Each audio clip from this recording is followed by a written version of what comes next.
Hello and welcome to another episode of the Portrait Profits Show. I am so glad you guys are here with us today.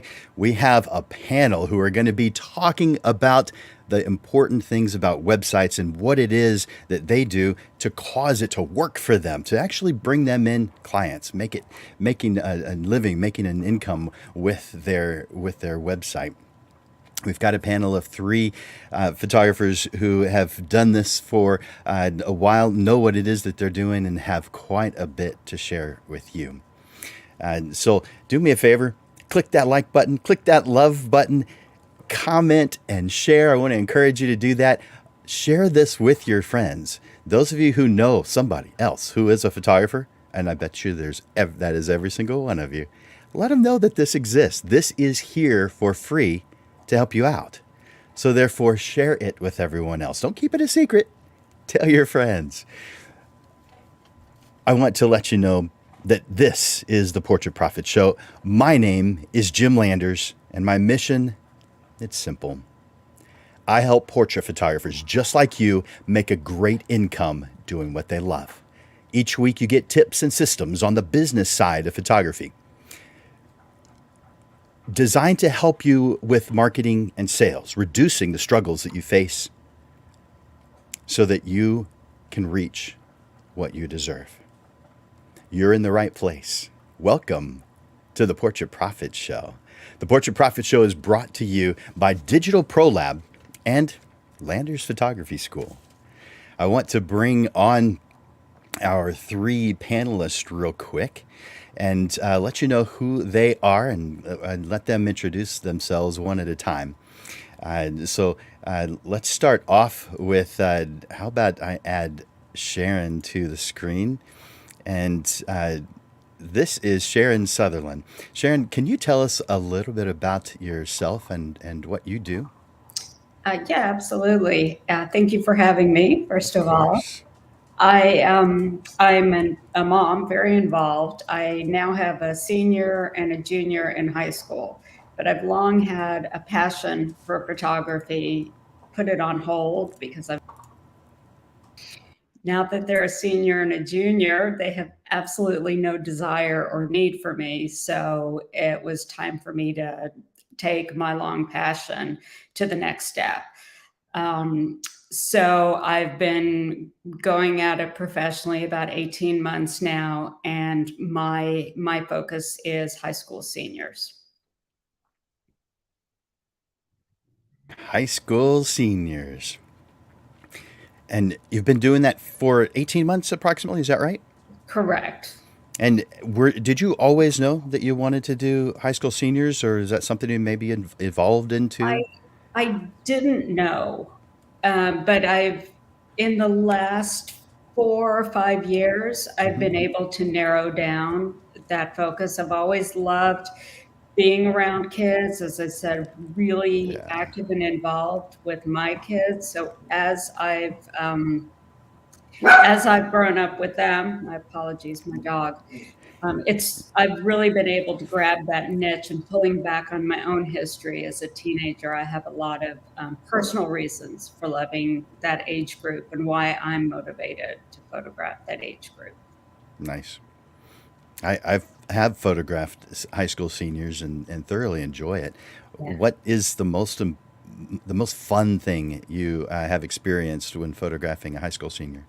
The part that I love the most and is the most fun for me is just watching them evolve and become confident and really figure out that they really are just phenomenal, amazing. They're beautiful, getting comfortable and confident in themselves. And that's actually why I'm drawn to this age group, Yeah.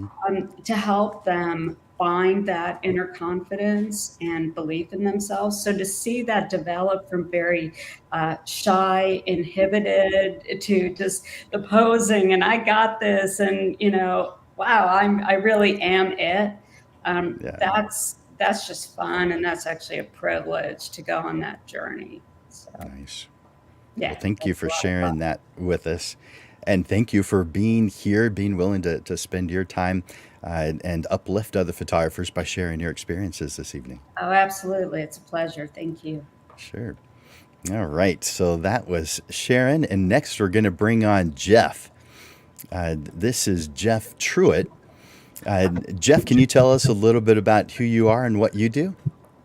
Well, I've been doing photography since about 2005, and I've done it full time until COVID hit. So after COVID, I made some changes, and as of now, it's more of a part-time venture. Um, been online since 1996, before some of you were probably born, which is depressing for me. But I learned how to run a business online at that time, and I continued doing that through another business. And as I developed the photography business, did the same procedure. Again, pretty much everything I do is online. So that's where my marketing focus is. I'm not really big on Facebook. I'm not really big on Instagram. Um, should say I'm not even on Instagram. I have a presence, but I don't use it. Um, specialize in mostly commercial type jobs. And again, part of the reason I say part-time right now is it takes months to get some of those jobs. So I cannot just turn on the switch after being shut down for such a long time. It's a building process. It's starting over again, pretty much. A lot of my existing clients still are not doing anything. They're afraid to. So it just takes more time to keep a business going or begin a startup again when you have that shutdown period. So hopefully, if you have any questions about being online, if you want to know if you should be online or not be online, again, be free to ask those questions. And I've looked at it both ways. And again, for me, online is with a website, that is my preferred way of doing business. Well, thank you for sharing that. Tell us of the jobs you've photographed since you started and you said 2005.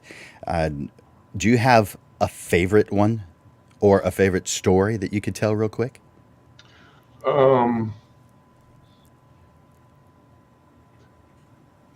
I remember one because it made me so nervous. I never get nervous, but we were doing President Clinton, Ah, and we had done the whole security, thing, so that was all taken care of.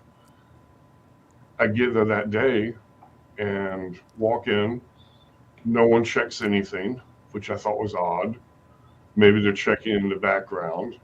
But then 20 minutes before the actual sessions, we were supposed to have him with a lot of his, big donors.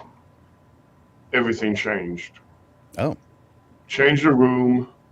So I had everything set up. I get pushed in a room with this massive desk that weighed, I don't know, had to be 1,000 pounds. I couldn't begin to budget. Very wow. small room, no room for, barely could fit one light in there. 5 or 6 Secret Service people, literally on top of you. And, so my whole idea of a setup was gone. Threw it Wow. together, did the shoot, looked good enough. Wasn't what I exactly wanted, but good enough. No one would know any difference, of course, usually. Nobody does. And at the end, you could see why he's in politics, a very charismatic person. Literally pulled me up to be in a picture with him. Oh, I wow. don't get in front of the camera. I don't ever do that. It's just not something I do. Yeah. But literally, he walked over and pulled me, here, give your assistant the camera. You get over here with me. Like, okay, I guess I will. Wow. So that That's was a pretty unique wild. experience. Yeah. And other times I've done commercial stuff, and their time limit for their paid talent, let's say at 6 p.m., well, they're going to walk exactly 6 p.m. That's it. There's no ifs, ands, or buts. So the agency doing most of the video recording, I was doing photography, took too long. Again, a lot of it is they want to be in charge. They want to change everything as they go. Yeah. So it was 7 minutes left. They tell me, okay, sorry, you don't have time to shoot. Yeah. I get paid, of course, wasn't a question there. But I really didn't want to not do something. So I said, well, give me 5 minutes that's left. Just get everybody out of here. So we shot the campaign in about 5 minutes. Billboards, print, Wow. everything. And the guy who was shooting, it's like, and this got the agency extremely mad at me, but they didn't hire me, so I didn't care. I was working for their company itself. Why couldn't you all do it this fast? This guy knows what he's doing. Why couldn't you all do this? And then he leaves. Yeah. Was they That's tried an to fire me interesting on every story. other job, but couldn't do it. So Oh no. it's funny. Well, cool You never know story. what's gonna happen. Two cool stories. Not everybody has photographed a U.S. president, so that's pretty cool that you have that story to share. So thank you for sharing You're those welcome. stories. All right, so let's bring on our third and final panelist. We have with us Matthew Egan. Hey, Matthew, how you doing today? Hey, and in theory, everything's working now. In theory, if you can We hear shall me and then I see, plugged huh? it all in correctly, yeah. Yes, we hear you and see you. Yes. I'm sitting here in like 15 different capture methods, and I'm using the lowest tech webcam In order to make it happen. in order to get there in the end. But we got there. Well, what can you tell us about you and what you do? So I own Image Freedom. It originally started out as a web design company, but what I ran into was I kept seeing companies sell really big, expensive $10,000, $15,000 websites that didn't make the phone ring. And before I started out in web design, I was doing a lot of journalism and writing articles and blogging and things like that. And we were manipulating how we would put a title tag or how we would, title the article and what words we'd put where to make sure that we hit certain keyword goals. And it never occurred to me that was a thing. And it's search engine optimization is kind of the, catering a page so that it ranks better on Google, so that, if Google is choosing between hundreds of pages, that you're in the top 3, top number 1, top 5, whatever. And so I started to go, okay, well, we need to optimize these websites instead of just putting pretty websites online. And there's one site in particular where it was a basketball hoop, like a fancy in-ground basketball hoop that they want to install at your house. And nowhere on the website was the computer readable terms basketball hoop, right? It was in images, it was in Flash, it was in animation, but it wasn't actually like on the website so that Google could read, in our, portrait photography, San Antonio, it didn't say basketball hoops anywhere. So they're going, how come we're not ranking? How come no one's ever going to the website? And it's like, let's start there. And so the algorithm of Google and the algorithm of Instagram and Twitter and all these things are very similar, where it's based on the engagement behavior. So as somebody goes in and looks at it, they look to see how long do you stay or do you exit. And if your exit percentage is really high on your website, then that's the type of thing that if the next guy next to you, his exit percentage is lower and he's retaining people on the website, then it keeps them around longer. And so that's where they go, okay, we're going to measure these two websites. Okay, this one performed better. It kept the user longer, right? YouTube doesn't want you to go to Twitter. YouTube doesn't want you to go to Facebook. The same way Twitter doesn't want you to go to YouTube. Anything that makes you exit one of their platforms is always bad. So, but I consider myself a student of the algorithm, and the algorithm is always changing. And we just try to stay one step ahead of it. I launched a YouTube channel a couple of years ago, was able to get up to about 1 million views, made partner on YouTube.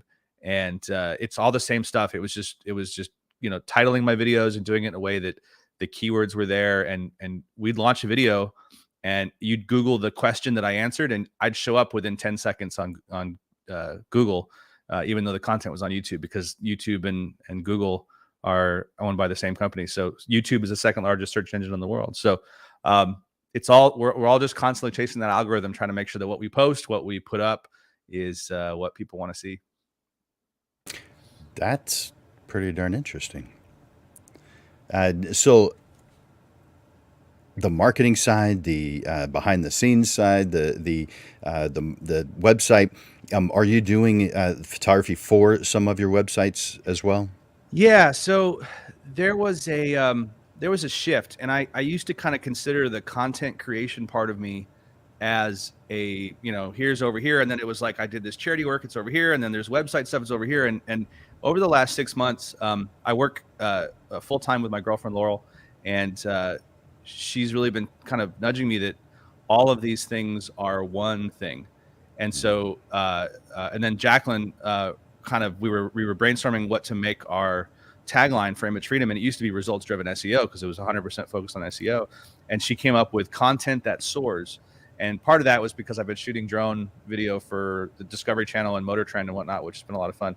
But so it was, with drone being a large part of what we're capturing, it was like, okay, we're really a content marketing, SEO, website, photography, video. Like we all of a sudden we're wearing all those hats full time. And so like we do headshots and marketing photos for businesses. And then what we see in those is we're really trying to, whatever the theme, and I don't mean like this time they're dressed up as clowns, but I mean like the emotion that we're trying to portray, how we want somebody to feel like when they look at these photos, they already know the person because they can see their personality through the photos. So it's a sales tool where we really want to capture the side of their personality that we're trying to put forward. And that's one of those things, as you well know, where it's like being comfortable with your photographer is so important. Otherwise you just get people that are going, and then that's their whole headshot for the next, until they decide to do another headshot. So that makes sense.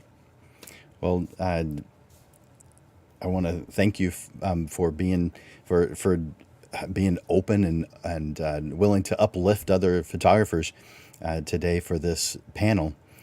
And I want to start off with the first question with you, Matt. Okay. So I want to ask you, what do you feel are the advantages of having a website? When I've gone into some meetings, this is when I was blogging really heavily, the person on the other end said they felt like they already knew me. And I can't tell you from a sales perspective, when you're going in and you're meeting across the table from somebody that feels like you're a friend to them because they've gone through your website. And I see so many people that like, okay, I put my photos on my website, I'm done, right? And it's like not having that character on the website, not really having a thing that expresses who you are and why somebody wants to work with you. But for me, why we have a website is so that we can put our best foot forward and then, show examples, show our portfolio, video examples, photo examples. And then when this company is looking to make a buying decision, you have a leg up because they've gone through your stuff and they feel like they already know you. And so, would you rather buy from a friend or a stranger, right? And so, why do I have a website? It's so that I go into the meeting, already as a friend. Thank you, Rick.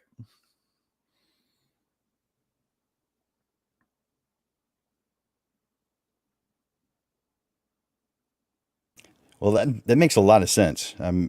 So, in your opinion, if I'm understanding what you just said correctly, and you tell me if I'm wrong, a website's purpose is to have them have your prospects already have an idea of who you are. So when you are talking to them for the first time, it's not cold, it's warm. They already know who you are. They're already comfortable with you. They wouldn't have reached out to you if they weren't comfortable with you.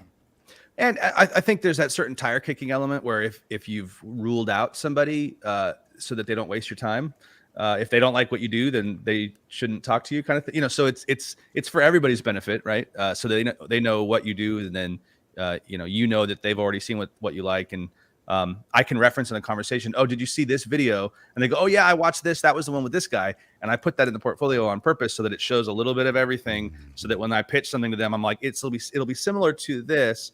And then that way, they have an idea of what they're looking at. But, just establishing that personality, and being memorable, right? Being worth talking about, being memorable. It gives you a leg up where you get to meet somebody that, if they don't call you, you might never meet them, but they have an impression of you before you don't even know their name. That's cool. That's great. Thank you for sharing that with us. I'm going to ask the same question of Sharon. Sharon, can you tell us what you feel is an advantage of having a website? Oh, absolutely. So photographing high school seniors, particularly in San Antonio, is a very sought after and actually competitive market. And without somebody being able to see what I do and what I produce, how could they possibly decide if they would even be interested in me photographing their senior or the senior themselves, choosing me to photograph them? So being able to direct people to my website to see my work, my brand specifically, that was one of the very most important things when I established my website, was really trying to establish and express it on my website, what my brand was. Sort of like Matt said, getting to know you. In a lot of ways, it's not necessarily just taking a photo, particularly with the seniors.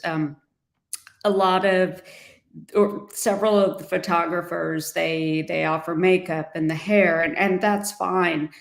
That's not my brand. My brand is maybe a bit more organic, is how I would describe it. So to be able to convey that on my website, back it up with images, back it up with the little something about me section, so people could really get a feel for who I am.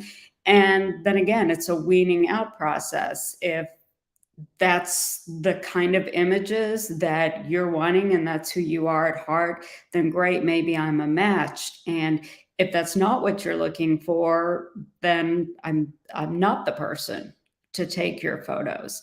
So that's just having a place to direct people to look at my work and get a feel for who I am. That's been massive. There's only so much I can do through Instagram because I am on Instagram. But that's just a little daily peak just to stay relevant. That's a great answer. Yeah, thank you very much for that, Sharon.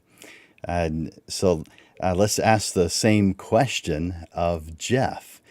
Jeff, what do you feel are the advantages of having a website? Well, the main advantage is I can pinpoint exactly the kind of client that I want to do business with. And I can set the website up to attract that kind of client. So they don't have to know me. They don't need to know anything about me, but they're going to be able to find me and I'll be able to bid on a job then. And again, that separates. I don't really care to do, well, like she does senior photos. That's not my thing. I mean, sure, I can do them. They look great, but I really don't want to. So my focus is so direct. I can just pinpoint exactly what I want, and then those clients are going to find me. If I was just on Facebook or Instagram, then I might control Facebook and Instagram. And quite frankly, I don't like my future under somebody else's control.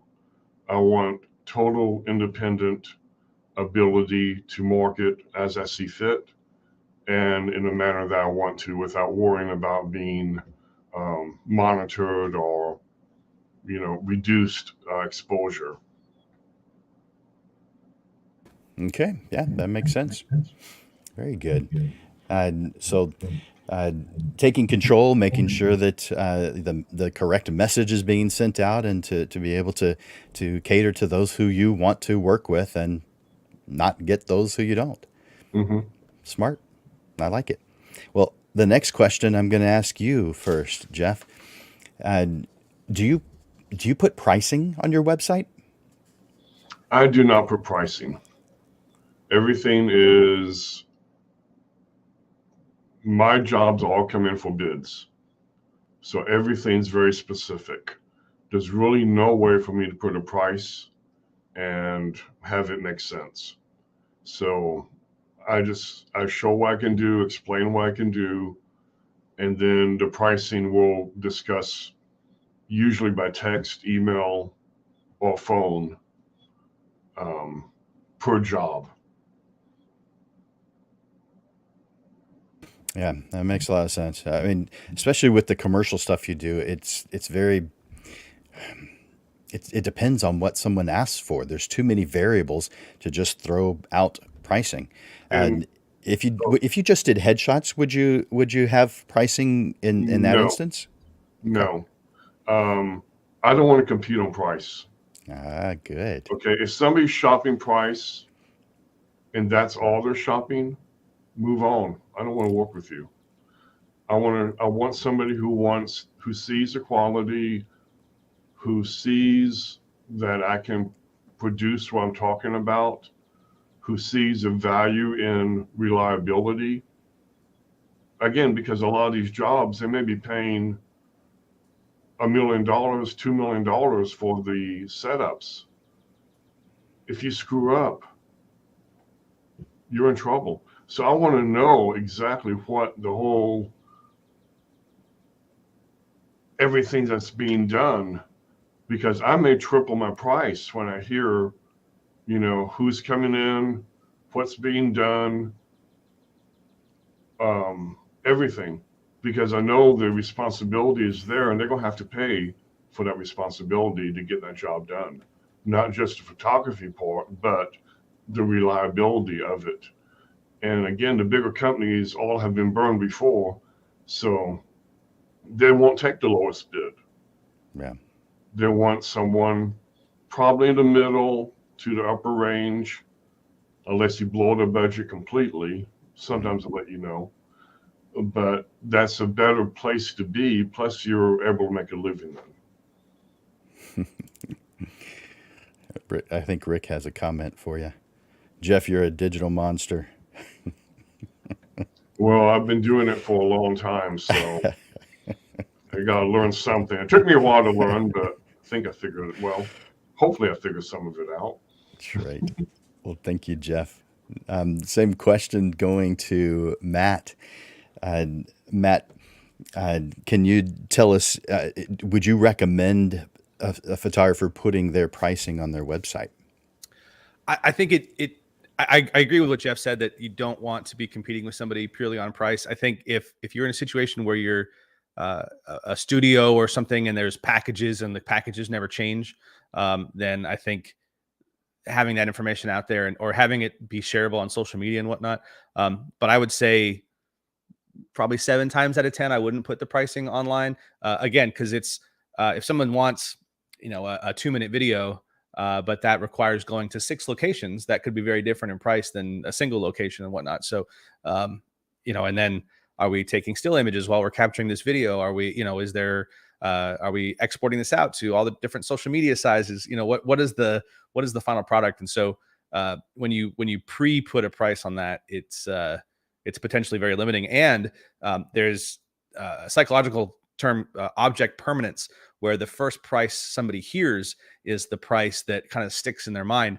And so if you wind up competing on price on your website and they see a low price, they go in there expecting to pay that low price. So even if later you tell them, oh, well, what you're asking for is maybe double this or triple this or whatever, they will be disappointed because they've now got this number in their head of what you cost because they found it on your website. And so it's we've never done it. We've put ranges occasionally, and it's never really been a happy thing. But it's we work primarily with businesses, and so do I come to you? Do you come to me? Do we meet in the studio? Do I, all these different variables really can change up what a project costs. So Consistent so far. No pricing except in very specific for very specific reasons. So yeah, and those examples make sense. Thank you for that answer, Matthew. So I'm going to ask the same question of Sharon. Sharon, do you include your pricing on your website? I don't, with the exception of my session fee. So I won't list pricing for any products, but I do list what my session fee is so that people can get an idea of if they want to book me, this is the flat rate just to book me. And I do that for a couple reasons. Again, it's also a weaning out process. I'm not the most expensive by any means, but I'm also not a come in for 3 hours and you leave for $250. It's just not going to happen. So by putting my session fee on there with everything that it includes, I'm establishing, again, I'm somebody you may want to consider, or I'm out of the ballpark that you're looking at. So that's the only thing I'll include on the website.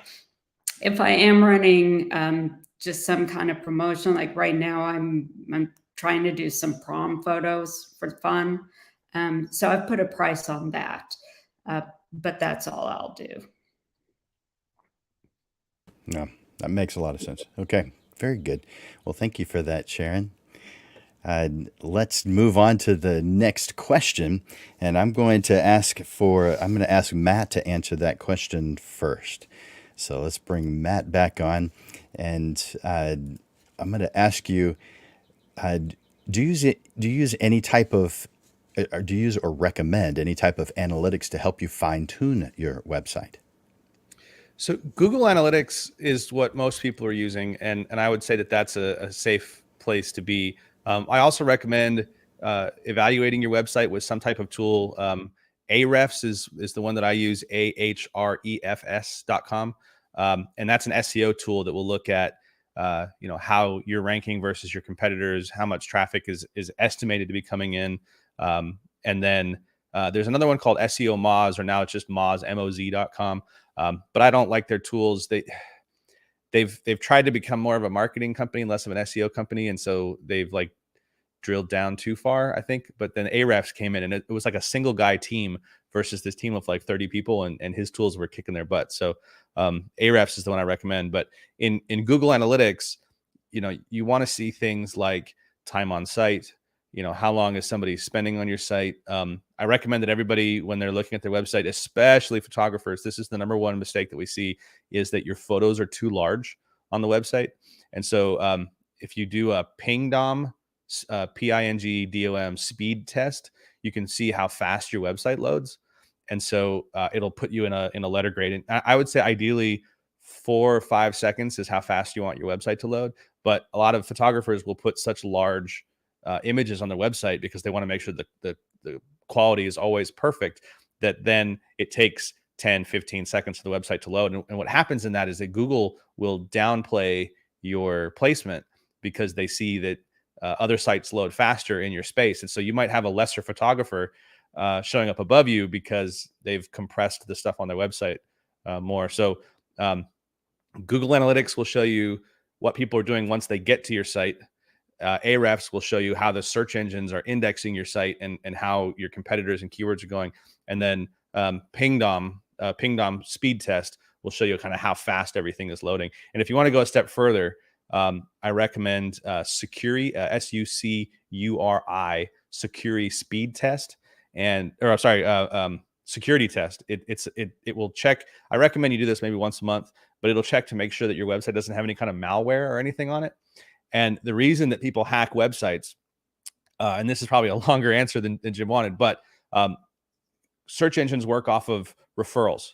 So if on my website, I link out to Jim and I say, go check out, Jim Lander's photography school, I'm vouching for him by mentioning him, by linking from my website to his website. And so then when Google goes and crawls the web and they're looking at all these meshes, the actual strands of the web is one website linking to another, right? And so a website would hack your website. We had a hunting website that was hacked by essay writing people, and so they were they it was like a how to cheat in college website, and so they hacked into this website to put a link to themselves hidden on the site, and I looked at that one, I fixed it, and then I wound up calling others that they had hacked, and they said, one lady was like, "I haven't been hacked. You're trying to sell me something." Like, she refused to admit that she'd been hacked. But I was like, "Go to this Securi site check tool. It's free to use, and it'll check if your website has malware." But they were hacking into her site to put a link, a black hat SEO link to this other business that they were trying to get to rank higher. So, a lot of little things to keep an eye on your website. But probably way more of an answer than you were asking for there, Jim. Well, definitely a good answer, a very complete one. So Google Analytics, Ahrefs, Pingdom, and Securi. Yep. All right. I hope you guys are taking notes, because there's some good stuff being shared today. So thank you so much, Matt, for that answer. I'm going to ask the same question of Sharon next. Sharon, are you using any type of analytics or something to help you with fine-tuning your website? I just really analyze Google Business and how many people are going to my website. So honestly, no, but I did take a lot of notes that Matthew just shared. So I'm extremely grateful for that. So yeah, gonna start looking into what he just said. But no, I haven't been, and I should be. Well, you've only been doing it for 18 months, so we can't expect everything in that short a period of time. I guarantee you, I have been doing it a little longer than 18 months, and I'm not doing all those things that Matt just recommended. Thank you. But I know I need to. Yeah, I hadn't even heard of some of them, so that's, yeah. it's amazing how much it's taken, how much time it takes to get it up and running. Absolutely. It is. Thank you, Sharon. Mhm. So the same question to Jeff. Jeff, are you using any kind of analytics to help you fine-tune your website? This is a case of do as I say, not as I do. When I'm building a site for someone else, I monitor it. Of course, Google Analytics, page speed, just everything continuously to make sure it looks good, make sure nothing's changing. When it comes to my own site, I right now, quite honestly, haven't looked at analytics in a couple months, even though I should. But mostly just I gauge it by how many emails and texts and phone calls I get. So as long as my calls are coming in, my texts and emails are coming in, I'm not too concerned, even though I should be. Like I said, do as I say, not as I do. If they start dropping, then I start looking to see what's changed, because I'm changing my site continuously. Not really on site so much, but most of what I do is off site. So I need to kind of watch it and see if something I've done recently has hurt me more than helping me. And then if I feel it has, I go back and modify that change. But yeah, you should be connected to Google Analytics. Run a scan, see how fast your site is. The malware check is very important, because that can happen and you will not know it at all unless you're using something like Matt said to check it with. So yeah, you definitely need to monitor one system or another. And doing it the way I do on my own site, like I said, because I'm lazy, just getting the calls in, that can work, but it will catch up to you eventually because you're not paying enough attention. Yeah. Okay. Well, thank you very much for that. I'm going to ask you the next question. So, let's see, what 2 or 3 things should a photographer do to prepare before they build a new website or enhance an existing one? Oh, that's a complicated question.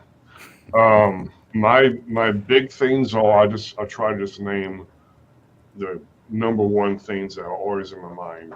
Okay. For a website, you're not trying to rank the website, period. You're trying to rank pages. You're trying to rank articles or posts. The website as a website is not what you're ranking. So you need to, when somebody tells you, we'll build you a 5-page website, blah, blah, blah, blah, blah, that means nothing. That's a waste of money. Don't do it. Unless you just want an online presence on your business card that you can hand somebody and say, here's my portfolio. If you want a website that's going to bring in business and make money for you, you have to look at it a completely different way. You're going to need to analyze, again, what you want to be found for. Everything you want to be found for is individual pages, not just a website. Video. If you're into video, and video is very important nowadays, use YouTube for YouTube, but don't be used by YouTube. What I mean by that is simple.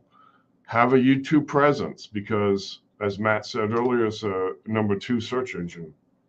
So you want to be found there, you want to be seen there, it can bring you business. But don't be used by YouTube having it on your site. Now, you could have it on your site, but I prefer not to showcase it on my site. I will showcase video on my site that is hosted at an independent host. I do not want YouTube moving my client at the end of the video to their site, and then some crazy cat video my client's going to click on and never find me again. So I prevent that by hosting privately. And again, total control. I'm a control freak of what happens on my site.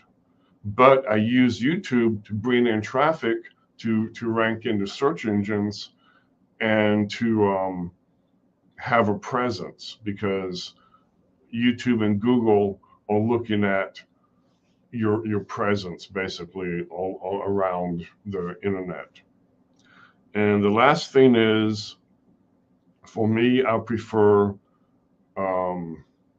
a site that I can do easy manipulations on. For me, that's WordPress. It may be something different for someone else. Plus, WordPress, if you have a problem, you can easily contract with somebody to fix it for a very low amount of money. Very popular platform, and you can control a lot of the back end and a lot of plugins which will do what you need. Let's say your photographs are too large. There's systems in place that will easily reduce those for free. So there's a lot of things you can use that have been built already and just use them on your site because it's a popular platform. So I would say those 3 things. Very good. All right. Thank you, Jeff. All right. So that same question, let's ask Sharon that same question. Sharon, what top 2 or 3 things should a photographer be preparing or considering before they build a new website or enhance an existing one? For me, and I think more generically to your question, it depends on the type of work that you're doing. So for me, I'm doing very personal type of photography, not commercial photography. So when I went about designing my website, it was very important to me that I conveyed who I was and the type of person I was, the type of photographer and the work I was, the type of relationship that I wanted to build with my clients, what they could expect from me, why I wanted to photograph this particular group. So I really wanted to form a relationship and establish why it was important that they felt safe with me, that I was a good fit for this particular age group. And that was very good. Just very big to me is developing my presence, my brand, putting that out there and making that very well known. The next part was I had to back that up with images that really not only said who I was quality wise and capability wise, but again had to back up my brand and how I wanted to show people what they could expect from me. So it was also very difficult when it came to choosing the photos, because though I may love 500, not all those 500 represented the authenticity or the just the nature of who I am. So for me, being a very personal photographer, those were the essence of what I wanted to do, is convey my work, but convey a very personal side of me and form that relationship. Yeah, that sounds great, Sharon. So you want that, you want the website, the images to convey not only what they can expect, but also make a statement about who you are, what you do, what you can do for them. So that's a very good consideration. I like it. Thank you. So that same question going to Matt this time. Matt, what top 2 or 3 things should a photographer prepare before building a new website or enhancing an existing one? It's something I think not enough people do, is to figure out who they are, to figure out, we've done a lot of coaching and mentoring with startup companies, new software companies, tech companies, things like that. And we always ask them, can you explain to your grandmother in 20 seconds what it is that you do? Can you explain in a single sentence what it is that you do? And so when somebody's arriving onto the website, they want to know, are you the type of photographer that I'm looking for? Are you, do you take the type of things that I'm looking for? And so if you have a specialty, making sure that is right up front, and that the messaging and whatnot communicates that. We always tell everybody that when you're starting your business, you do a SWOT analysis: strengths, weaknesses, opportunities, and threats. And you want to figure out what your secret weapon is, and you want to make sure that your secret weapon is represented on the website. So it may be people that it may be access that you have, it may be access to certain places to shoot, it might be there's a bunch of different things that can make you stand out and make you unique, but just making sure that is represented on the website and figuring out what your secret weapons are. And maybe it's something simple in how you treat people and how people feel when they're done, but communicating that they are going to have an experience is the type of thing that not only will help you get the business, but help you create a repeat customer experience where they're coming back because they want that experience again. And even for me, I shoot with some people that as soon as I'm done shooting with them, I want to shoot with them again, and so it's, and I like to think that if I felt that strongly about the experience, then hopefully they did as well. And then, like Jeff was saying, about 60-70% of the internet is run off of WordPress these days, so much of it. And where WordPress is fantastic as a platform is that as people are hacking it and breaking it, they put out updates because they want you to be able to, would you rather have a platform that only one person uses and no one's looking at it and trying to break it, trying to fix it, or that's constantly being broken and fixed so that it's always got the most secure version out there? And so WordPress is great for that. But it also has a ton of plugins. There's, I think that everybody should have is the Yoast SEO toolkit in WordPress that helps control your URLs and whatnot. But I really feel that why would somebody use me again is just as important of a question as what should my website have. And so it's like communicating who you are, what experience you create for somebody in setting up those photos. And I think that, to the stuff that Jim teaches, it plays into that in-home sales as well, where, you're not just, if you're working with a family, you're not just creating a photo one time, you're creating something that they're going to see every day.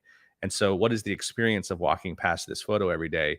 And what's it going to make it stand out? And so I feel like it's the photographers that really create that experience with somebody that helps them stand out and being memorable. And so communicating that on your website and knowing what that is first, and ask your customers.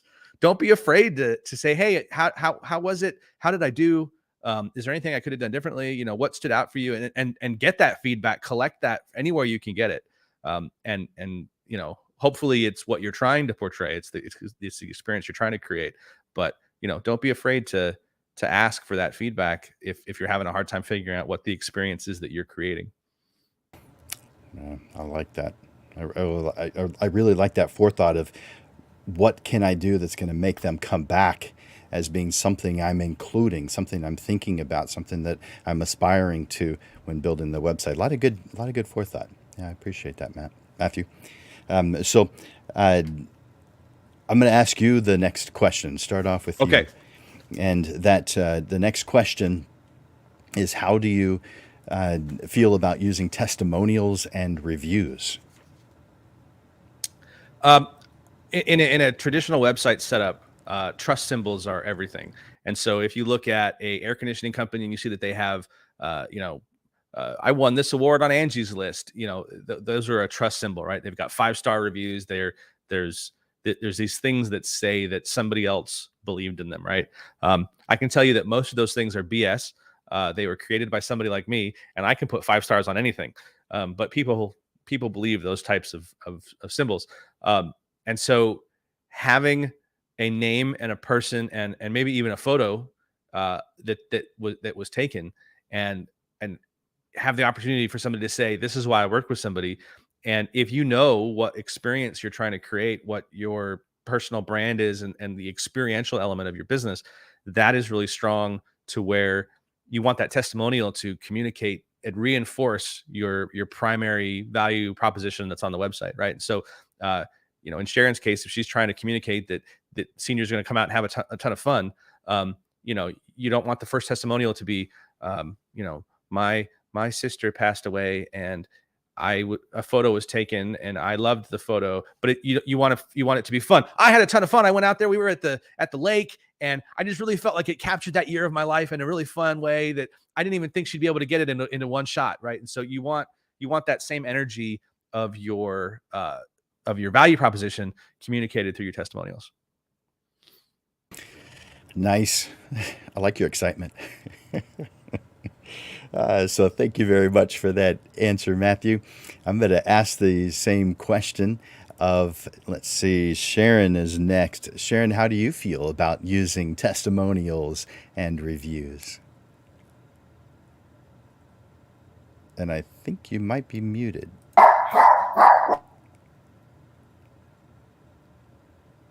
Oh. Going crazy. 1 second. Okay. I think maybe that means I should move to. Okay. They were behaving. I'm so sorry. No, absolutely. I do use reviews and ask my clients to leave them, and I do post a photo of the client and who's using the review. So yeah, definitely all about the authenticity and the experience. Absolutely. As much as I can get them, I ask for them. So do you wait to receive them, or are you proactive and ask for them from every single client? I ask for them. Why do you notice, and I have to hound some, but a lot of the people that I've photographed have been actually friends that their kids that I've known for a very long time. So those are the ones that I tend to hound. But no, I do ask for them. Good. I think that's smart to do that. I think all of us have received, and tell me if you've gotten this too, where someone has said something really nice and said, I'm going to leave a review or I'm going to send a testimony or something along those lines. And we thoroughly believe them. Right. They are coming from a place of being honest and kind and fair, but they forget, or their life just happens and they have totally forgotten. I don't think they do it on purpose. I think they intended to do a good thing. Do you feel the same Absolutely. way? Absolutely. And I have, when I remind them, oh, that, I'm sorry, I'll do it. And yeah, absolutely. Genuinely, they will. And they've come back time and time again, how much they love it. And just on and on with the accolades. They get busy. They Oh yeah. forget, I'm not that important, and I'm not. And, that's okay. So yeah, a gentle reminder, because I'm not the most important person in their life. And that's Uh, we are for that short period of time. exactly. For just a few hours. Yeah, absolutely. Well, tell me what you think about this.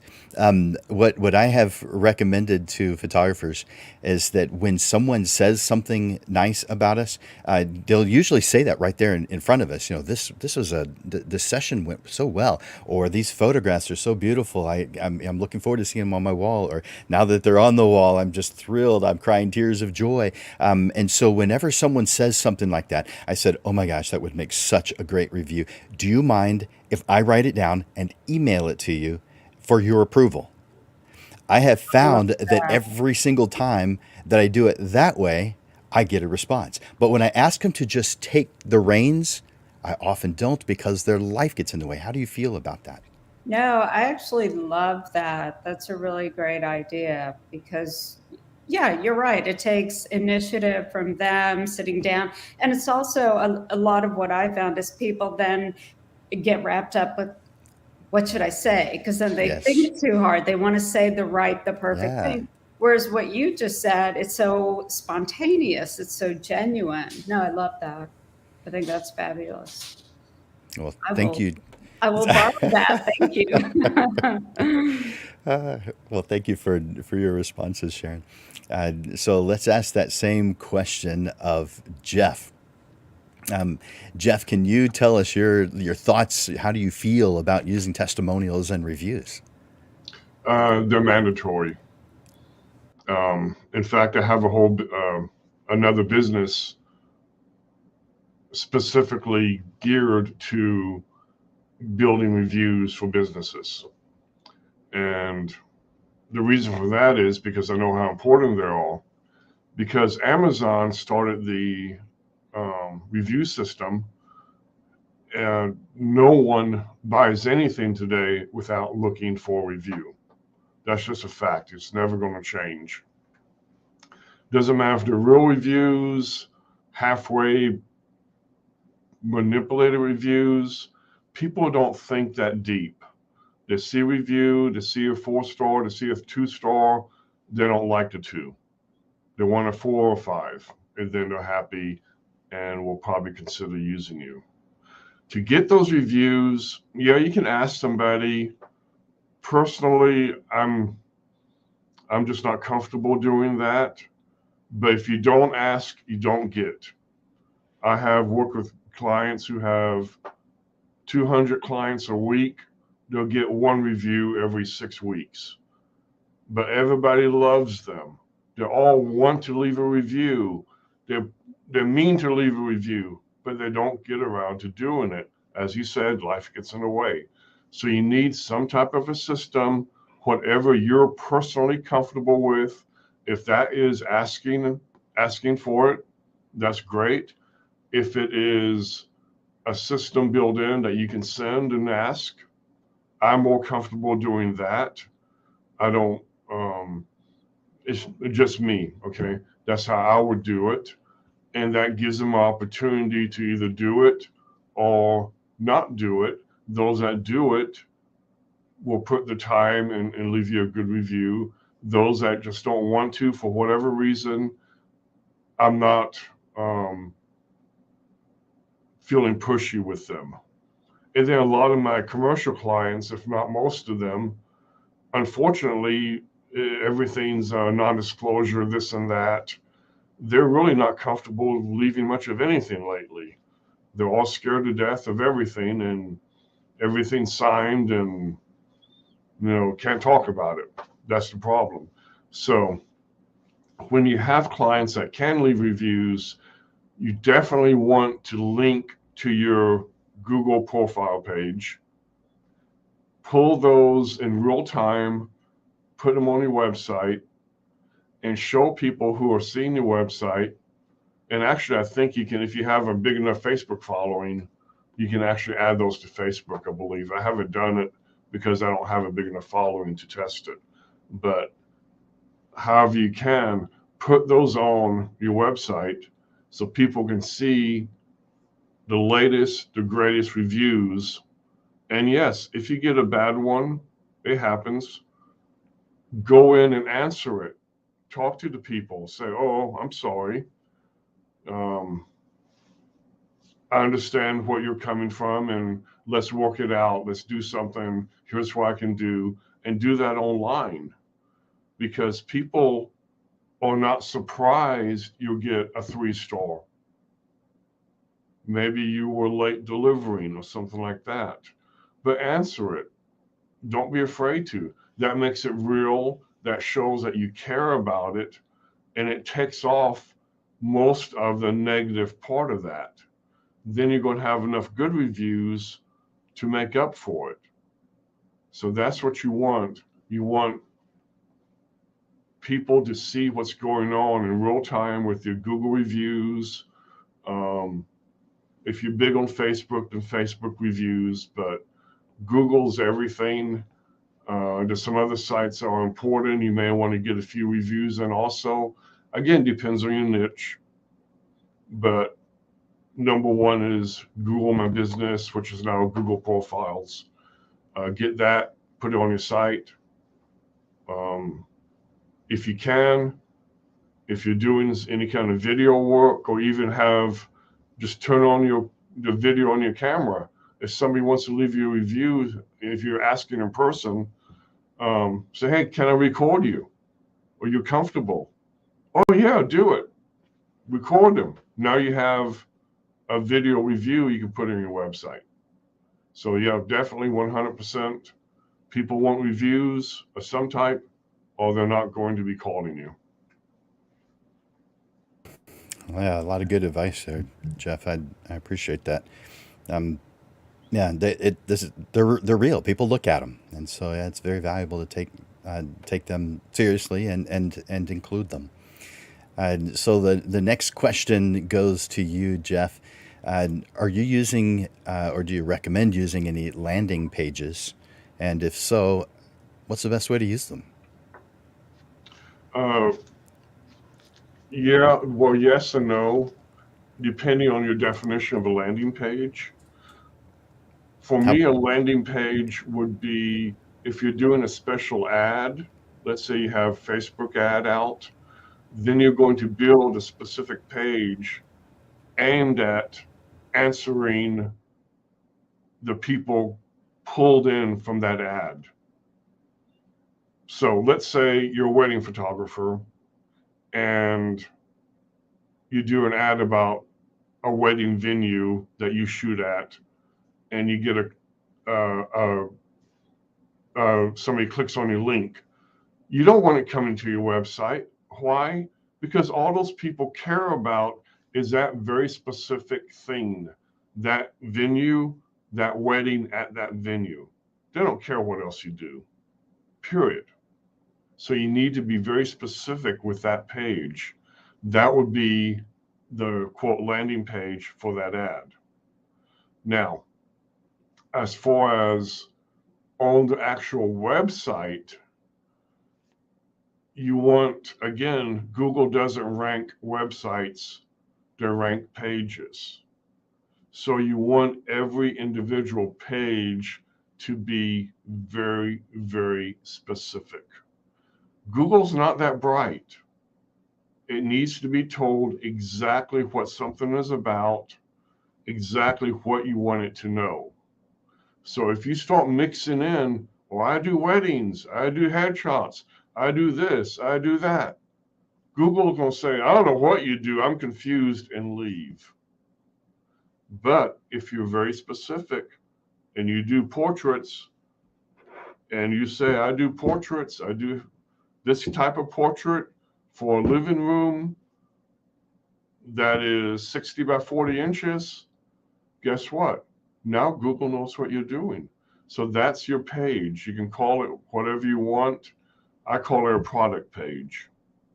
There's other types of pages you're going to build into your site that I can't go into, it take way too long. But those would be the two type of pages I would do.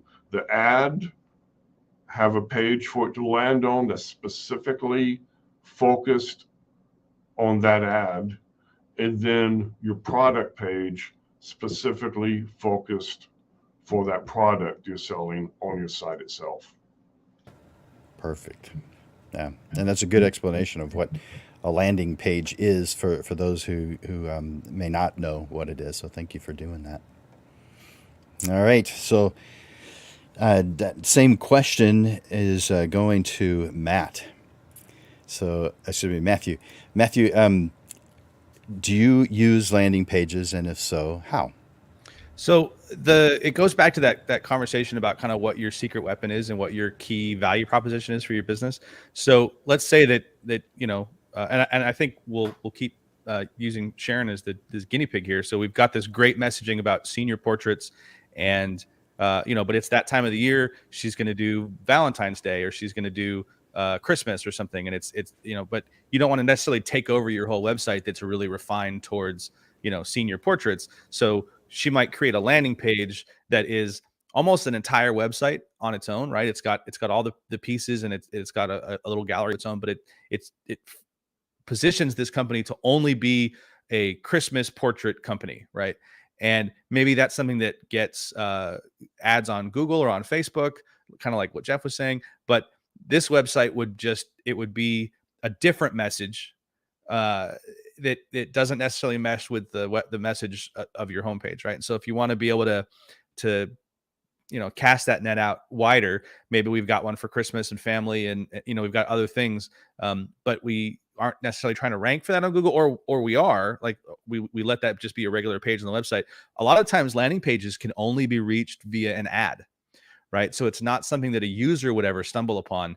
And so because you have that privacy, but because the landing page is protected, the only way you can find that URL is if you click on that ad, then you're able to really cater that messaging to the people that are going to be clicking on that ad, really catering those examples and that, the experience that you're going to create, and kind of take your hat off completely and go, okay, this is a whole other business. And this is, maybe this is about couples, or maybe, whatever would be different here. You come up with a whole new experience and value proposition on that end. It's like, what's it going to be like to be working with me on this? But that's not your homepage. That's not your main thing. And so it can get a little iffy, because then people are looking at your landing pages and then they get over to your main site somehow, and they're like, are these the same company? But yeah, no, and it's a great way to test things too. So if you want to see if the market is willing to engage you on a certain type of business, you can create a landing page and just buy ads for it. SEO ranking on Google takes time, right? Earning the reviews, earning backlinks, getting those things, but ads are immediate. So you can get on with Facebook ads or Google ads, and you can start getting traffic to these landing pages right away. So it's a good way to kind of test, is there interest for this out there? Is it saturated? And then, worst case, you've risked this one landing page, but you haven't retooled your entire front end business. So yeah, I mean, I think landing pages are a great tool when you're using them to kind of fine tune audience targeting. And then, you'll hear people talk about microsites and stuff where it's like a separate website that is separate from your main site and things like that. But, it's all just different ways of saying the same thing, where it's just this smaller side website that speaks to just one topic. Those are some good additional ways to look at, of uses of a landing page, and not just. I mean, my thought of a landing page may have been a little limited before tonight, where it was mainly for an ad or something that I'm doing to cause specific attention, to grow a specific part of the business, to grow the email list, something specific where I'm bringing people in for a specific thing. Maybe I'm have something that I've written and I want to give that to them for free, but some people have already received it, so I only want it to go to certain people. And so I've got a landing page that's very specific that no one else is going to find, which you mentioned. But doing testing and other things, I really hadn't thought about it for that. Well, that brings purpose. up the funnels idea, right? Where you've got this giant network of all of your friends and everybody that cares about you and is pulling for you to succeed. But not all of those people are going to hire you. But then, you can share landing pages on socials that go to specific audiences as well, or maybe they go into a specific Facebook group that a lot of us are part of. And so it's all about kind of, we've got this big net of our network, and since the network is the net worth, right? We figure out who the right people are to send those landing pages to, so the right messages are being seen by the right people. Perfect. Laurel says landing pages are especially great for tracking ad effectiveness in general. Yes, and you can put custom phone numbers on those landing pages. You can put so then that way, if you go to phone.com, you can buy a new phone number that's unique to a landing page, and then the only way somebody has that number is if they have seen it on that landing page. So if that phone rings, that's a way to validate, okay, they got my information from this landing page, from this advertising effort. And you can, they're not, it's like $10 a month, but I've had 5 or 6 phone numbers at one time, so that when that call rings, and I usually pay the extra so it records those calls. So when I'm going in to see, okay, how did this advertising campaign do? I know that this recorded conversation came in from that specific ad, because that phone number only appears on that ad. And then you're able to kind of judge, and you can put a special email, right? So if it's couples, you might create couples@landersphotographyschool.com as an email address. And then that if the email came into that inbox, it was only because they saw that email on that page. So eventually, word of mouth, people might send it to their friends or whatever, but at least you still know that they learned it from that very first thing. And it's a spin-off and yep. And I guess if it has a deadline, then you turn it off at the end. Yep. So that you can actually do a good job of tracking, did this work, and what can I do to tweak it to make it better the next time? Yep. It's good stuff. Thank you, Matthew. All right, so I'm going to ask that same question of Sharon. Sharon, do you use landing pages? And if so, how do you use them?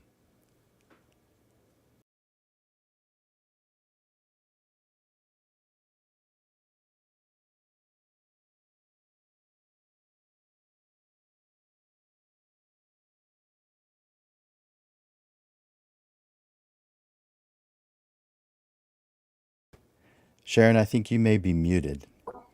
I'm sorry. Thank you. Sorry about that.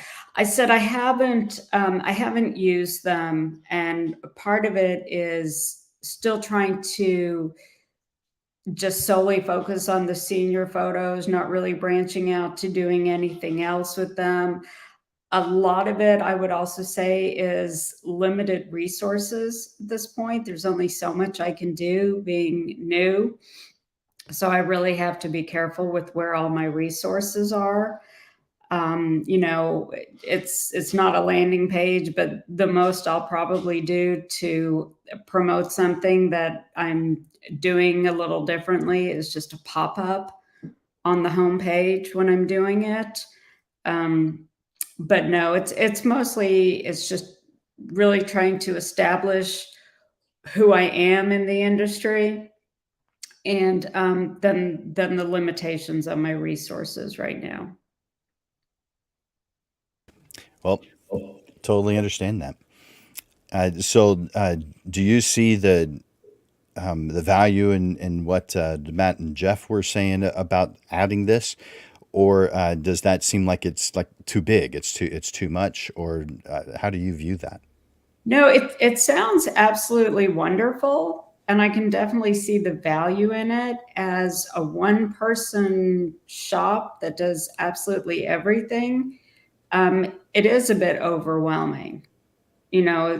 if I was generating enough income that I hired somebody to run my website and to do all my social media and things of that nature, at least at this stage and where I am, it's a bit overwhelming to do all that because I'm just not generating enough business that I feel in a position that I can go out and do that. And maybe I'm looking at it a bit backwards. Maybe if I did that, I would generate more business. Um, so I don't know. I just, at this point, that's just a bit, it seems a bit overkill for where I am. I absolutely see the value in it, and I can see down the road where I would absolutely do it. But right now, it seems more overwhelming than where I am. There's a lot of variables out there, a lot of tools, and you don't know all of them, and it takes a long time Yeah, to slowly accumulate them. And yeah, so no, it's one of those things that's on your radar. It's not on it's not right there in front, but you know that it exists, and it may be a tool you'll employ at some point in the yeah, future. yeah, absolutely. Okay. Well, I have another question. I'm going to start with you. And did you build your website, or did you pay someone to do it for you? And if you paid someone, who can you recommend?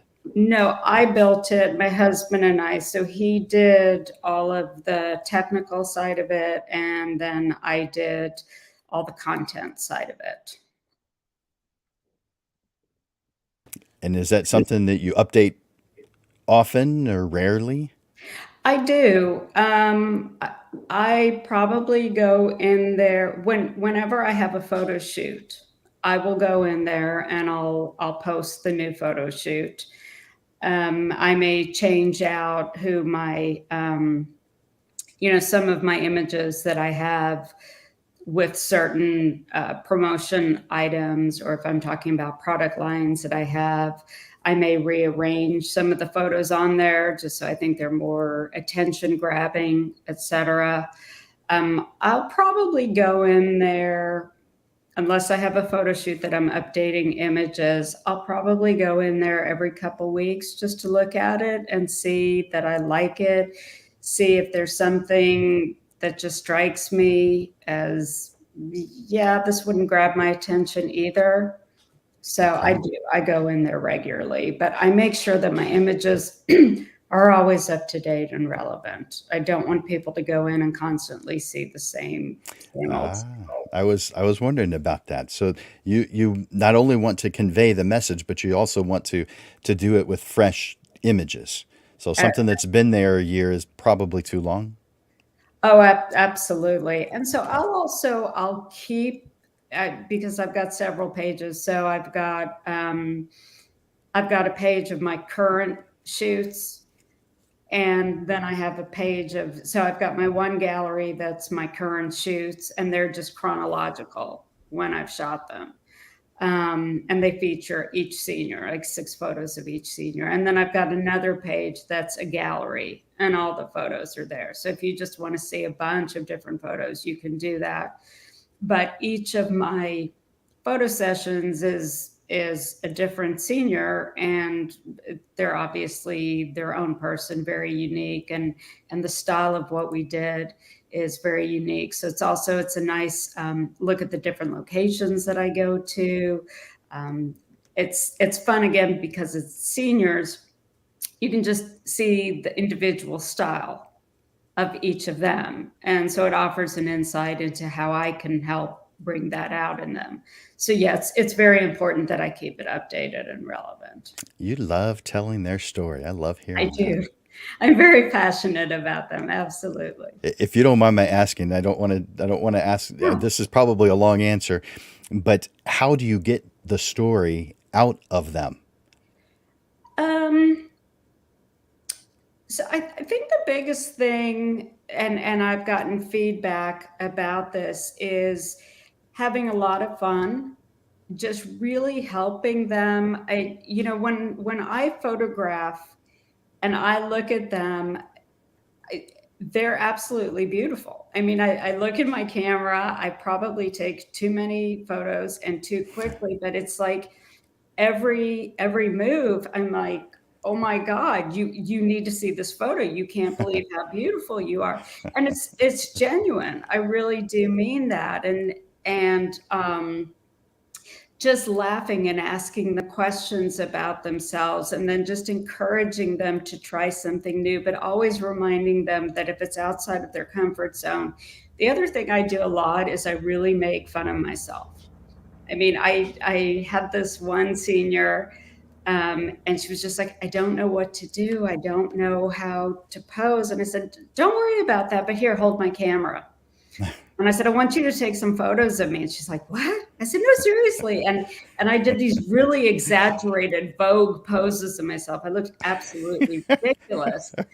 But if I can do that, and I said, if an old woman can do this, you're gorgeous. Come on. So just really relaxing them and Awesome. yeah, just having a lot of fun with them. So I'm I like very that. passionate about, and I think that shows and they feel it, and that goes a long way. Thank you for answering that question for me. I know it wasn't one of the prepared questions, No, it's all but good. I love talking about that age group. It's all I good. figured you would. Thank you, Sharon. Yeah. All right. So that same question to Jeff. Did you build your own website? And if not, would you recommend? What's your recommendation on that? Um, I do everything myself. I'm a control Yeah. freak, like I said. Um, if somebody did it for me, it wouldn't be good enough. I wouldn't like it. That's just a fact. So I do it all myself. Um, Once it's done, their website itself doesn't change that much. For me, I don't need to. I'm not getting a lot of repeat clients. I'm getting new clients. So they haven't seen what was done previously. All my work, even though I say I'm not changing it, give you an example, I added, today I did 1,000-word content for a press release.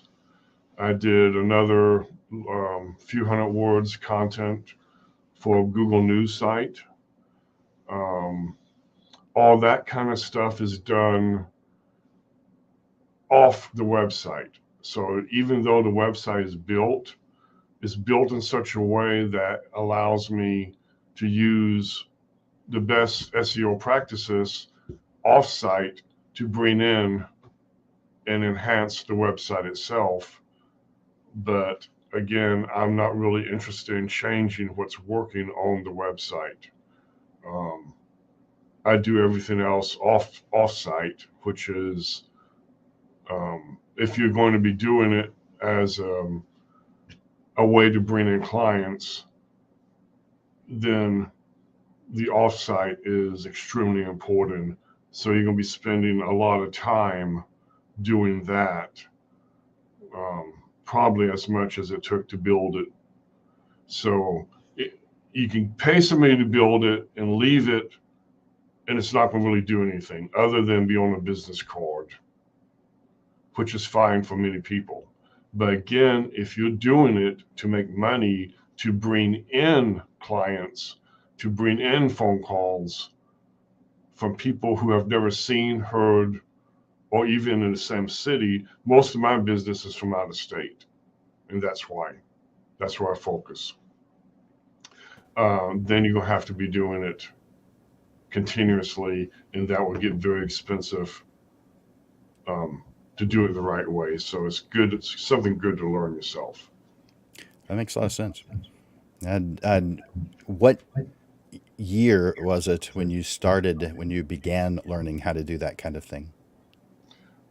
I had a design business, retail, and it was a high-end jewelry. I got tired of people literally casing the business to rob me. It just started getting old. You could see them, doing it. So I knew online was starting in about 95. Unfortunately, I didn't know how to turn a computer on. That was a little issue. Okay. But luckily, some of my customers were computer programmers, and it taught me a little bit. Good. So by 1996, I had an online presence, and I literally changed the business from retail to online, Wow. and I never looked back. Wow. All right. A long time. I Yeah, so think a long time. Things a have changed a long time. lot, Yeah. but the base is still there. It's still kind of the same thing. You just have to be a little more careful with what you're doing, Mm, but the concept is still the same. You got to be an awesome. authority. You got to be um, looked at as an authority is what it comes down to. Yeah. Okay. Well, thank you, Jeff. You're welcome. So the same question is going to Matthew. Did you build your website or pay someone to do it for you? And who would you recommend if Um, someone wanted to pay someone to do it? I'm not going to answer that obviously self-serving answer with a yeah, no. But so this is not something I've spoken about a lot publicly yet. I didn't trying to figure out the right way to, but our designers. And so if you don't know, Jim and I are both part of the Elevate exhibition, the photography exhibition.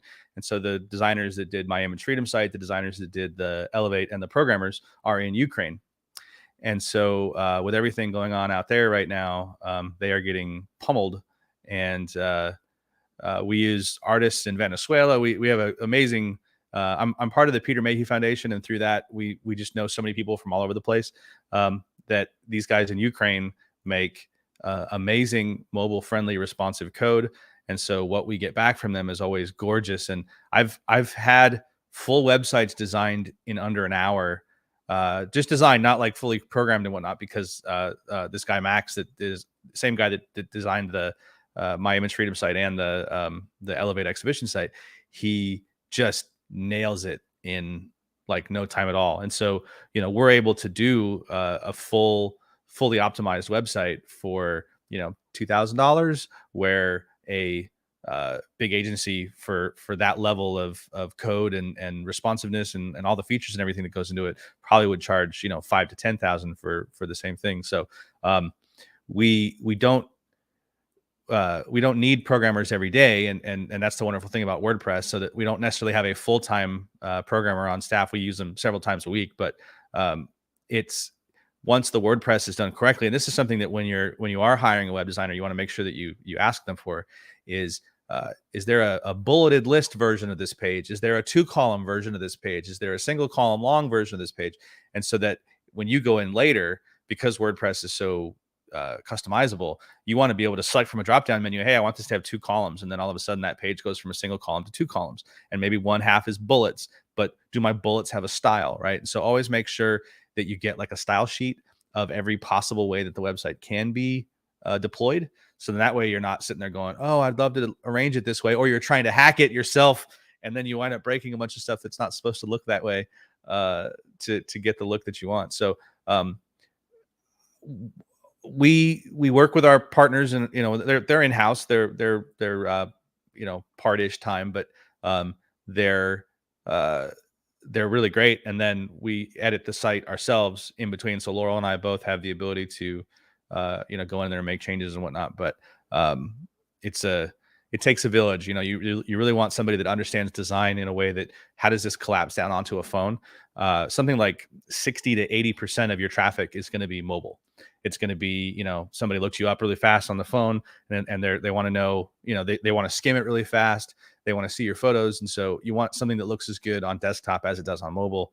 And that's why we love working with Max, because he's just so good creating something that collapses, right? Because it's got to be able to work on a desktop, on a tablet, and then on a phone, with the majority being on the phone. So yes. And who do I recommend? I mean, I recommend us obviously, but there's a lot of talent in San Antonio that can help do these types of things. That's perfect. And you say us, I want you to say the name. Image Freedom. You said it at the beginning. I want everybody to remember it though. So Image Freedom, and that's Matt and Laurel who are doing that. And he mentioned that we're on the board of Elevate Exhibition, and you guys have heard that before if you've been on the Portrait Profit Show for any length of time, because we mention it every once in a while, and we have had other members of that board actually be on this show before. Tara was on, I think it was back in September, and she was talking about the subject was uplifting photographers and how Elevate Exhibition is something that falls into that description. In fact, that's exactly what its purpose is. Just like the Portrait Profit Show, it's exactly what its purpose is to uplift other photographers. So, yeah, image freedom. .com. .com. There you go. Thank you. All right, so now we have closing thoughts, and so I've asked the panelists. I've told them we don't have a whole lot of time left, so I didn't give you a whole lot of time to answer these questions. But what's your closing thought on websites? What do you have to share? One last thought with our guests, and I'll start off with, let's see, how about Jeff? Well, I would say do something. Just do something. Doesn't really matter what, just do something. That's what will get you going. Don't procrastinate. Don't overthink it. If you want to learn how to build one yourself and play around with it, you don't need to do it online. Do it on your local computer. Just look it up on Google, how to build a website on your local computer, and you can do everything and nobody's ever going to see it. Then at least you know what pages you need, what pages you want, and then if you decide, okay, I'm gonna go pay somebody, then you can have a good outline of exactly what you need to get the exact price. Nice. Yep. Thanks for that, Jeff. Appreciate it, and thank you for being here this evening for the Portrait Profit Show and for your willingness to uplift other photographers with your experience. Well, thank you. All right, same question is going to Matthew. Our closing thoughts for Matthew. My closing thought is that I wish that Sharon had shot my senior portrait. I think is that I don't know if you've ever shot a senior portrait for a 37-year-old man before, but that might be necessary. I love hearing about the experience that you're creating, and I think like takeaway wise. All of these things are about creating an experience, creating something that's memorable. My number one piece of advice to every business owner is to pick up the book Purple Cow by Seth Godin. And you know, I grew up in Southern California. When you drive into Northern California, all of a sudden you start to see cows, right? Those happy cows that come from California. And after a while, then you're like, oh, okay, more cows. You know, maybe it's interesting for 20 minutes. But then if all of a sudden you see one purple cow, something that stands out, that's like, hey, turn the car around. I want a selfie with that purple cow. That's weird, right? And so what this book talks about, what Seth Godin talks about in this book, is that you want to be remarkable. And when people hear the word remarkable, they often say really good, right? Well, remarkable, remarkable, worthy of remark, worth talking about. And what we've always taught on the SEO front on ranking on Google is if you are worth talking about, you are worth linking to. And if you get those links, then your page will rank above everybody else. So in the same way that you want to build your own word of mouth, fortunately, it's a lot of the same tactics. So fly your freak flag, whatever it is that is unique about you, that stands out about you, whatever your secret weapons are, make sure to use those, because those are the same things that will earn you links when you're trying to promote your website. Woo! I love it. Thank you, Matthew. And thank you for all that you're doing to help uplift photographers right here on the Portrait Profit Show, for Elevate Exhibition and everything else that you're doing.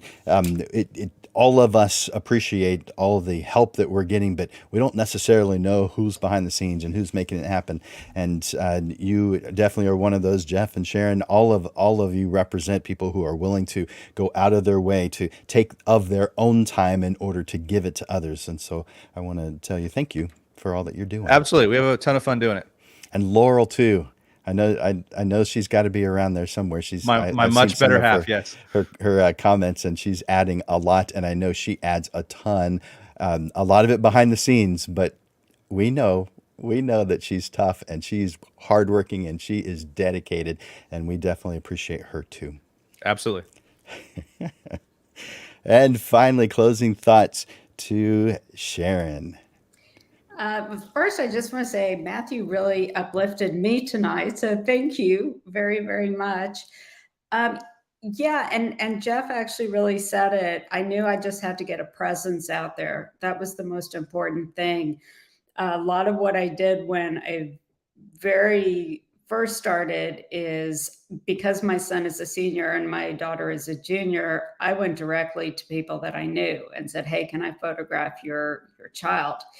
And a lot of them said they knew me, but they also said, "Hey, can I see some samples?" Where was I going to direct them? So I had to get a presence, and that was the most important thing, just getting started. So, yeah, get a presence. For me, I couldn't get overwhelmed. Just designing a website was overwhelming enough. So I think it's obvious from some of my answers that I'm not that versed in the technical side of it. And I'm not suggesting that you shouldn't be, but I am suggesting just get a presence. That's the first thing to do. Yeah, good advice. Thank you very much for that, Sharon. And Thank you for thank having you, me. of course, thank you for being here and being donating your time, your effort, your willingness, your experience. Thank you so much for what you're doing, not only for the seniors, but of course for other photographers as well. My Uh, pleasure. Thank you. yeah. So I'm going to go over a couple of final thoughts, and then right at the end, I'm going to bring all three of the speakers back on just for a moment, just so they can wave and say bye. But I wanted to bring a couple of things up. Amanda wanted me to make sure that I shared a couple of things. Let's see what's coming up next Saturday, the Shop the Block party. Put this on your calendar. This is going to be fun. This is at Digital Pro Lab on Saturday, March 26th, and it'll be open from 4 to 8. You're willing to hang out the whole time, but that's when it'll be open. And there's going to be lots of different artists who are showing off their work. There's going to be food trucks. There's going to be all kinds of fun stuff. And of course, lots of other artists and photographers there who you can share stories with and get to know people who you may not have seen for a while, or maybe make some new friends. But a perfect time to network and see a lot of other stuff that's going on. So at Digital Pro Lab on Saturday, March 26th. Put it on your calendar. I hope to see you there. And the next PPSA event with Gary Box is A Look Inside the Box. That's the title of his event. That's on March 27th, the very next day, from 9 to 5. And you can get more information and register if you go to PPGSA and Professional Photographers Guild of San Antonio. So that G stands for Guild. ppgsa.org to get more information. That's going to be a good event. If you don't know who Gary Box is, once you realize what it is that he does and how he helps photographers, you're going to want to know who this guy is. So at least just go and check it out. ppgsa.org. All right, I'm going to check my notes real quick and make sure that those, I think it was just those two things that she asked me to comment on. And let's see. Yeah, there probably was something else, but that's probably it. All right, so let's talk about the topics that are coming up. We have some pretty good ones that are coming up, and I want to share with you some of the upcoming shows that we have available, and so that you can be interested and inspired by them. So the one next week, and again, Portrait Profits is every single Monday, every Monday at noon, with the exception of the second Monday of every single month, when we do it in the evening like we're doing right now. But every other time, every single time, other than the second Tuesday, it is at noon on Mondays. And so the very next one, next week at noon, is inspiration. That is the title of the next topic that we'll be doing for the Portrait Prophet Show. And we all need inspiration. We all have inspiration, but we don't necessarily have control over when we have it. There's times when it's just we're at a high, and there's times when we're at a low, and sometimes we need to be at a high when we're at a low. So we're going to be talking about that and what things we can do to help us with our personality type, with the way we work, to help us grow that, so that we are inspired at the right time. What we can do, what we can say, the environment we need to be in. I'm going to suggest a couple of things that I want in your environment that you're reading all the time that help inspire. And so that is the next one. And then the week after that, and I could be showing you the dates. So that was March 21st. The next one is a guide to self-introduction, and that is on May 28th. And so the guide to self-introduction is how to speak, how to talk.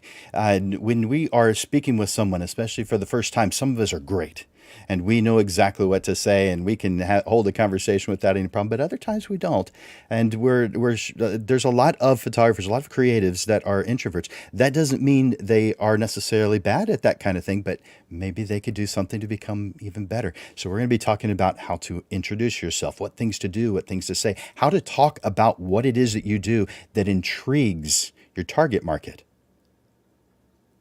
We want more of that, right? And then on let's see, April 4th, we have the 4 steps to effective speaking. 4 steps to effective speaking. And that's not part of self-introduction, although there's a little bit of it there. This is more on, there are a lot of things you can do to increase your ability to convey your message and cause the people who you want to work with, so that you you find yourself on purpose in their path, and knowing how to convey your message to them when you do. So that one is the 4 steps to effective speaking, and that's coming up on April 4th. Please put those on your calendars.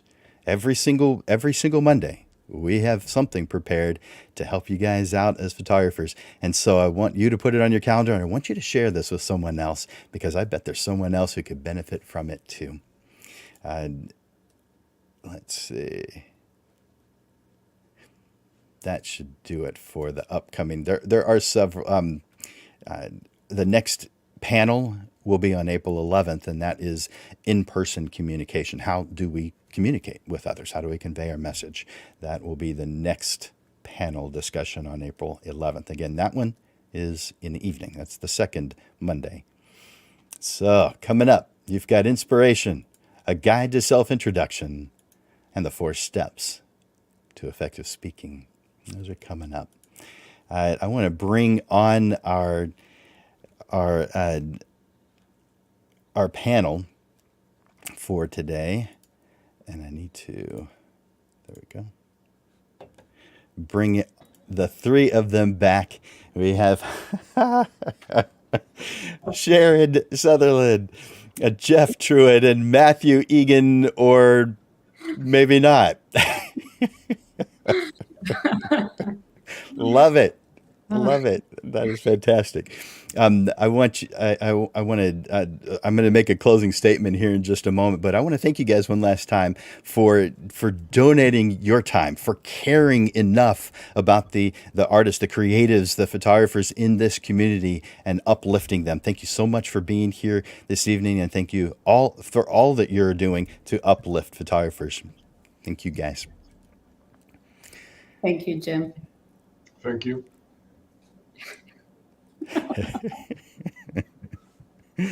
I love it. So is this Boba Egan or Matthew Fett? Something like that, yeah. Thank you, guys. All right, so I love it. Thank you guys so much. Thank you who are viewing, who are watching, for being here this evening. Thank you for the for the kind comments. Yeah, thank you to everyone for the great nuggets dropped tonight. I don't know who said that, but it says Facebook users, so somebody important, I'm sure, who may want to remain anonymous. But again, I want to encourage you guys, share this with your friends. There's a lot of things that we're doing, a lot of time and effort that gets put into each one of these shows, and we want to continue doing this. And the way we do that is by you sharing it with your friends. So for Landers Photography School and Digital Pro Lab, this is Jim Landers bringing you the weekly Portrait Profit Show, giving you evolving content, awareness, and even fun to the business side of photography. We provide helpful information, step-by-step processes, how-to articles, and action steps that will guide you through the struggles you deal with now so that you are constantly realigned to the path you deserve. Thank you guys for being here today, and I look forward to seeing you next time. Bye-bye for now.